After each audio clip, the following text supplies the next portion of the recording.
Sejam bem-vindos, caros alunos, a mais uma videoaula. Na aula de hoje, nós vamos trabalhar com conteúdo de hidrostática.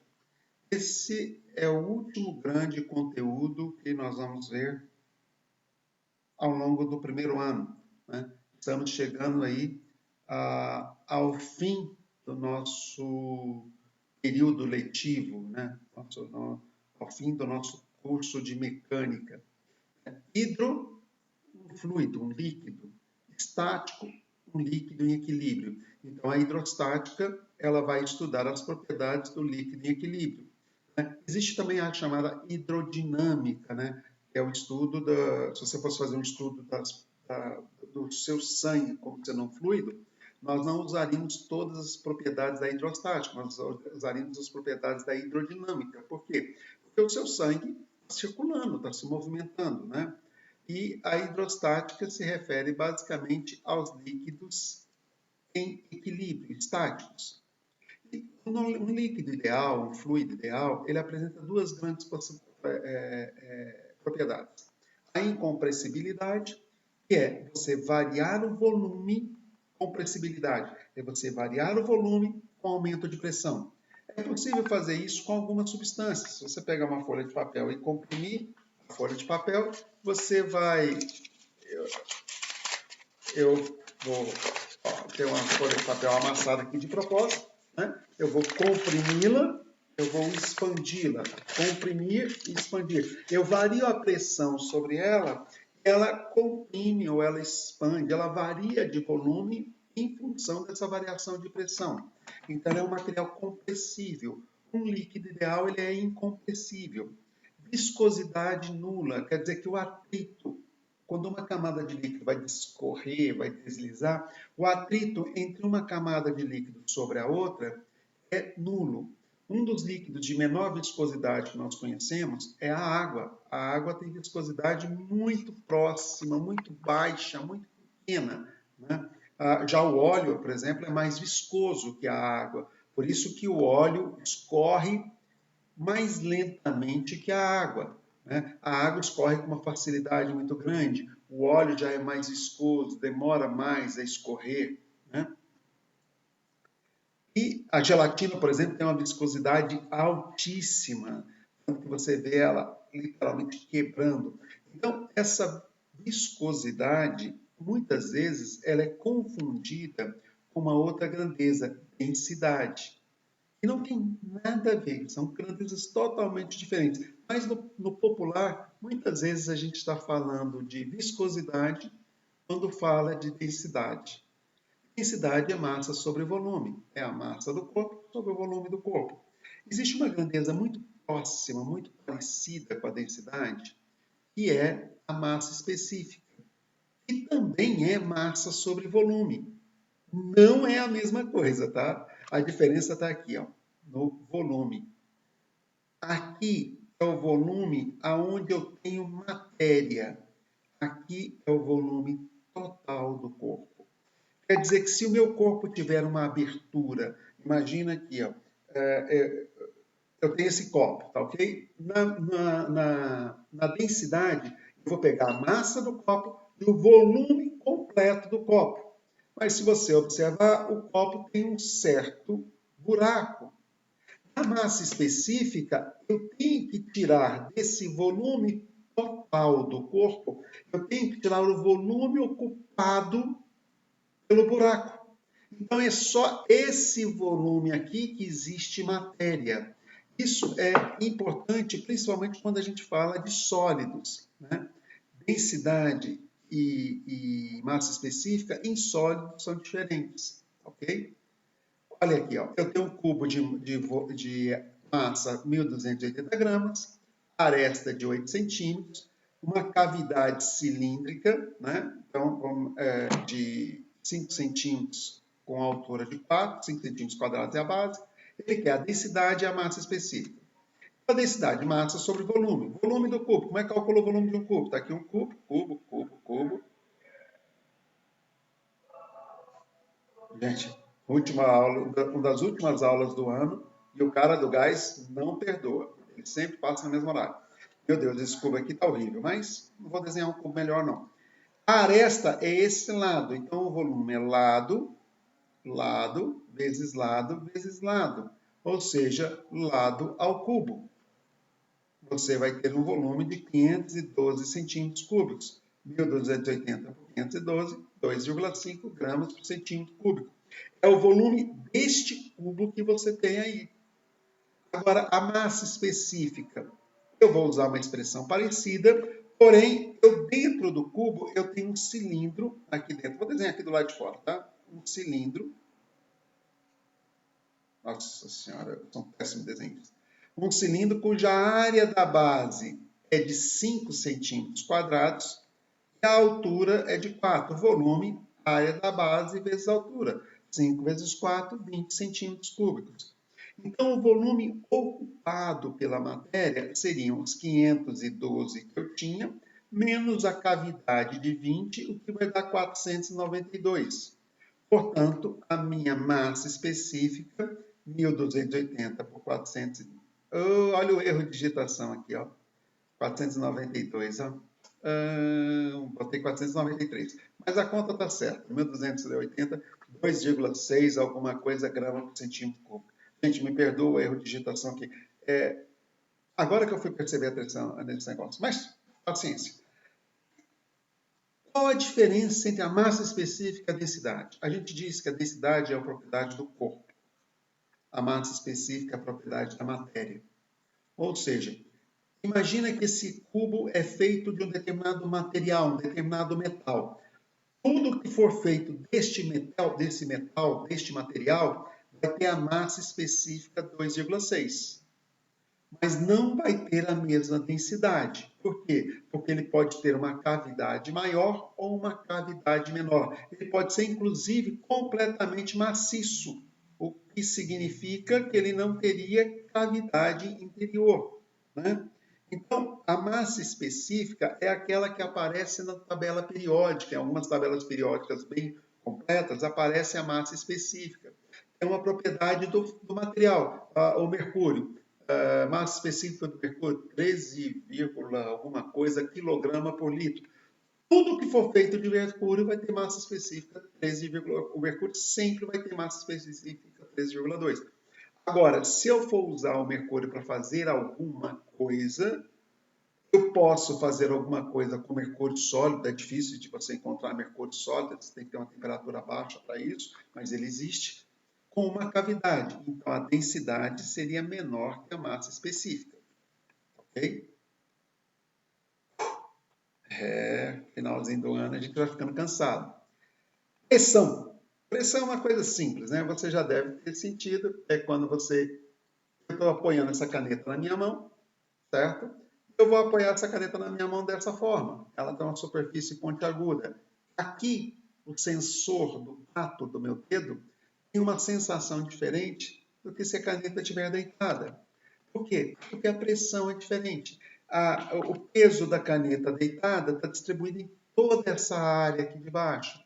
O peso da caneta em pé está distribuído nessa área bem pequenininha que você vê aqui. Então, as pressões são diferentes. A pressão é a força sobre a área na qual você distribui essa força, né? Deixa eu pegar um objeto aqui, vamos voltar ao nosso copo. Ó, eu tenho uma pressão aqui, eu tenho uma pressão assim, vou botar aqui na câmera, por quê? Porque eu tenho áreas diferentes, né? E, consequentemente, o mesmo corpo pode exercer pressões distintas. Depende da área de contato que você está se referindo.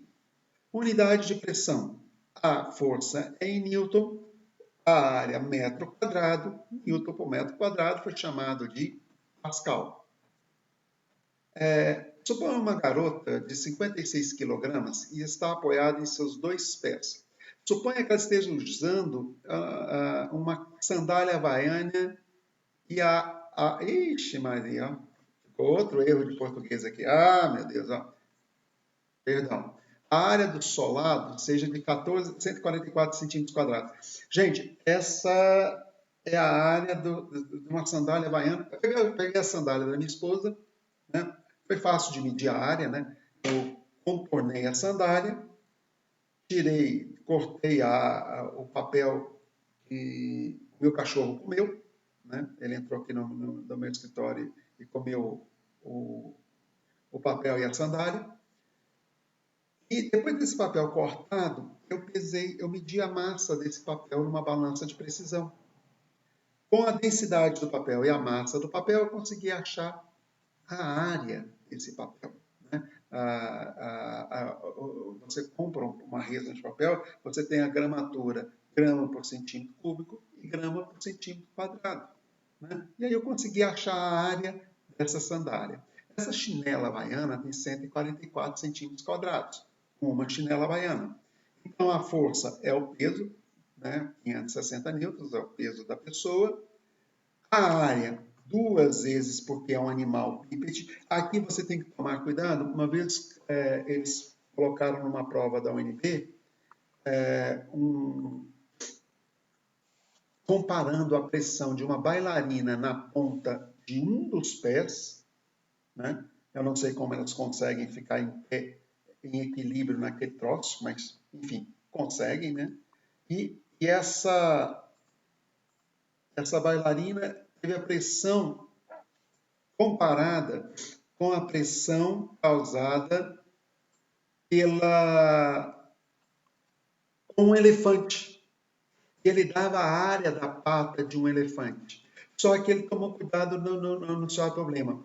Na bailarina, ele falava que ela estava apoiada em um dos pés. Do elefante, só falou elefante a área. Então, como o elefante é um animal quadrúpede e é considerado que você sabe que um elefante é um quadrúpede, essa área ficaria multiplicada por 4. O homem, o ser humano, é um animal bípede. Um homem, nós somos bípedes. Então, eu tenho a área de um pé, multiplico por 2. Ok? E isso daria 288 centímetros quadrados. Eu passei para metros quadrados. Olha só, 1 centímetro é 10 a menos 2 metros.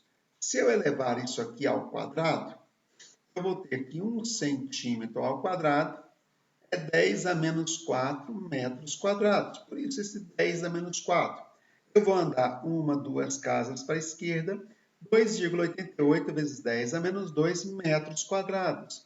Essa é a área dos 2 pés, ou melhor, das 2 sandálias havaianas que está segurando o peso dessa pessoa. Então, a pressão, força por unidade de área, vai dar 19,44 vezes 10 ao quadrado, 19.444 newton por metro quadrado.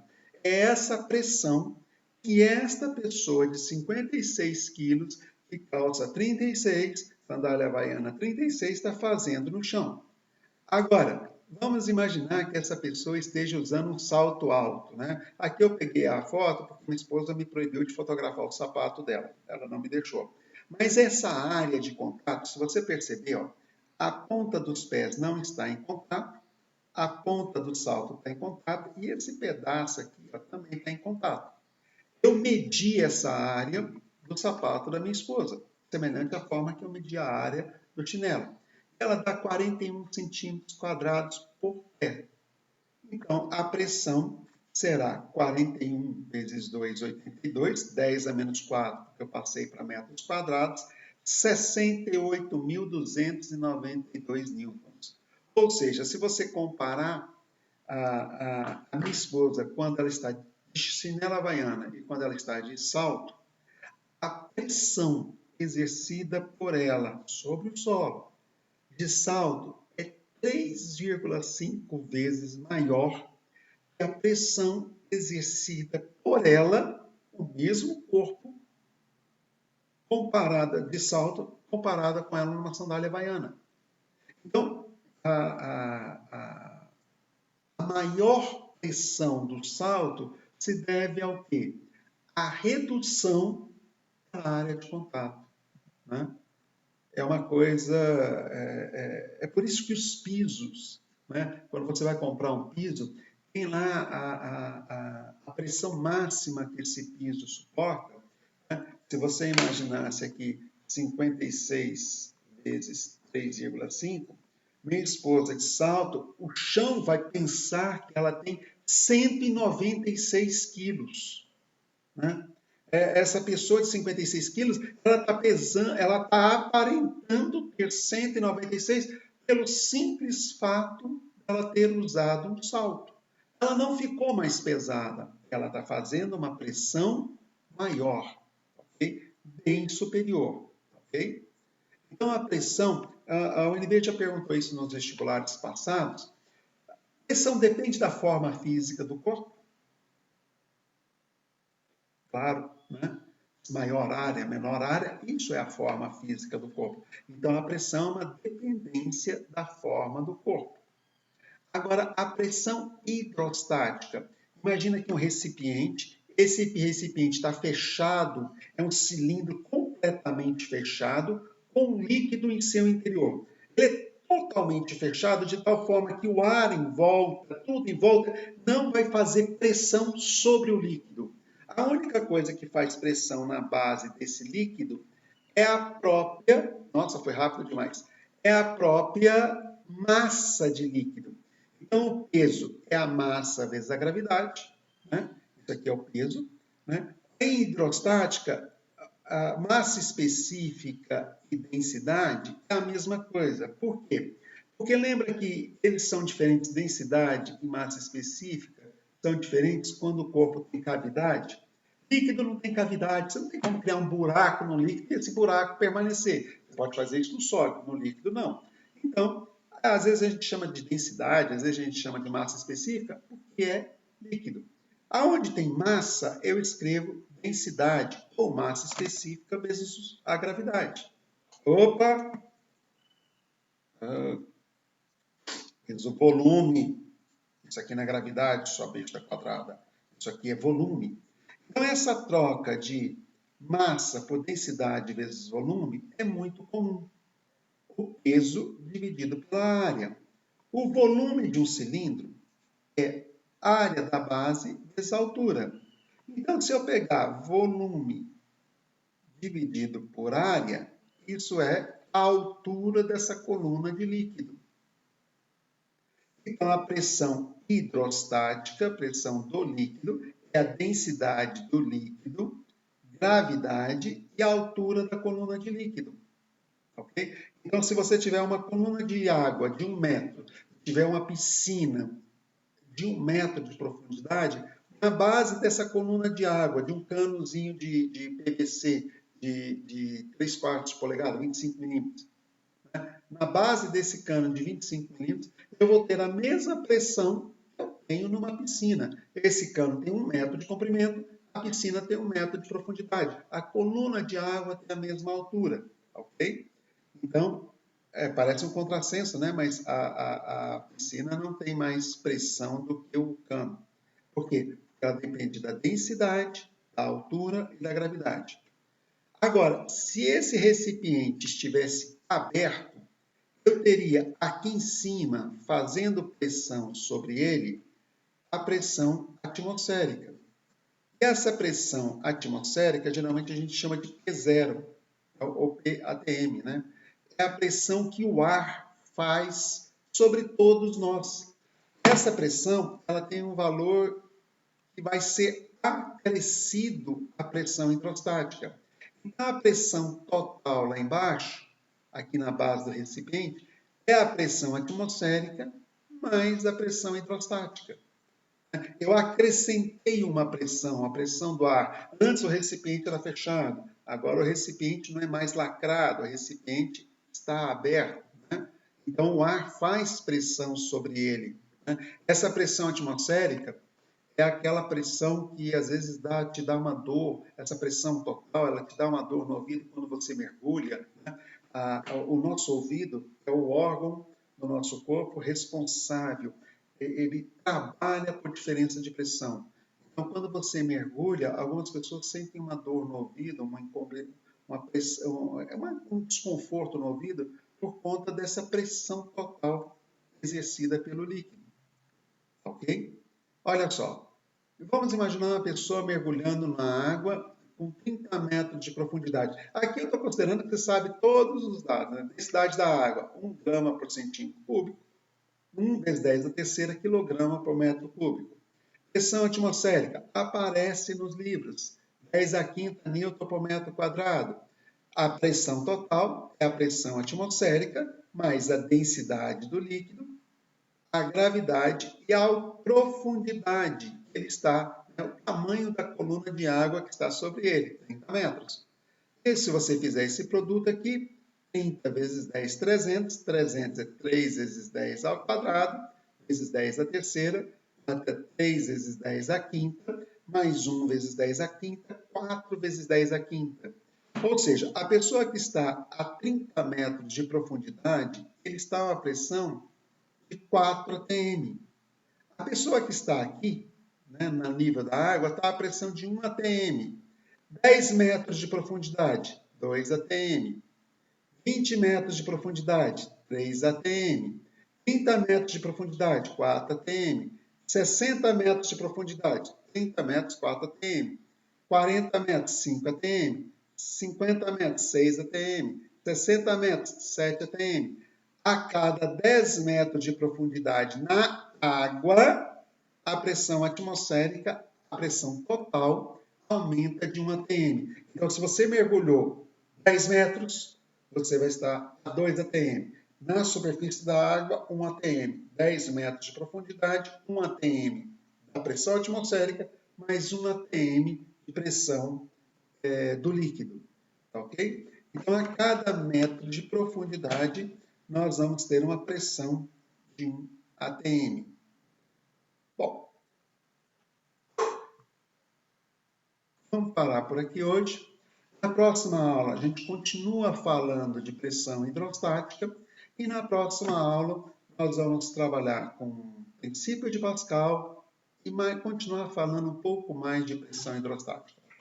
Um abraço a todos e bons estudos.